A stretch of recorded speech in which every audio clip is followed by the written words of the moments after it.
Limit fungsi aljabar.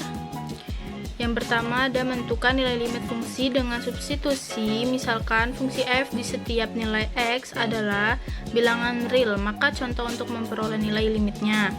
Yang kedua, menentukan nilai limit fungsi dengan pemfaktoran. Misalkan limit fungsi fx per gx didekati x sama dengan a menghasilkan 0 per 0, sehingga fungsi gx dan fx mempunyai faktor x sama dengan a.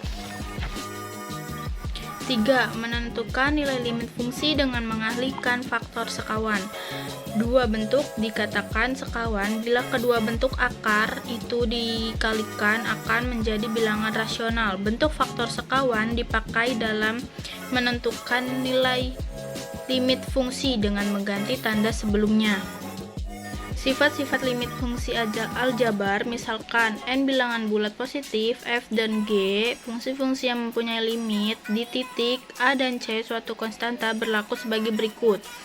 C. Menentukan limit fungsi tak hingga. Limit fungsi dari fx di tak terhingga adalah nilai yang didekati oleh fx, yaitu L bila x menuju tak terhingga.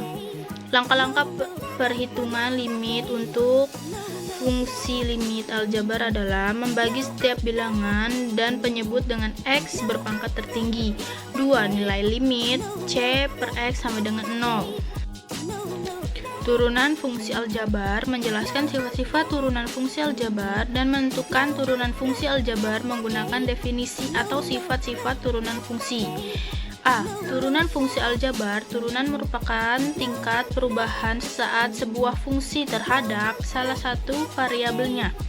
Notasi untuk turunan adalah fx y dy per dx sama dengan dfx per dx.